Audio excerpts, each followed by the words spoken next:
Para ni sa mga kuan guys no, mga kabataan ka. Kamo mentras na pa yung opportunity ang ginikanan na pamoy yung opportunity.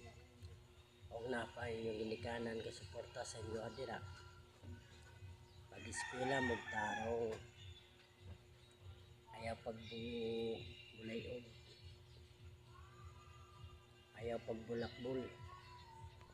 Pa eskwela gani mo magsibat mo sa eskwelahan tapos dito mo magkuhan sa gawas.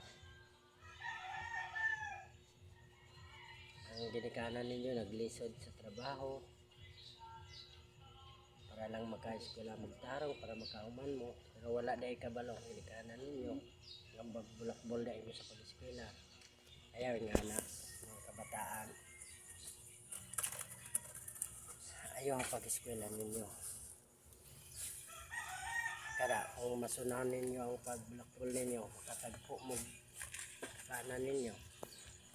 Kanya mo bana ninyo mga latag babae, kanang mata ninyo may mo black ay ang isa ka mata ninyo tungod na kay mo na ginaingon nilang nasa ulayan pagsisisi. Maminaw mo sa inyong ginikanan o pagtarong sa pag-eskwela. Sige guys.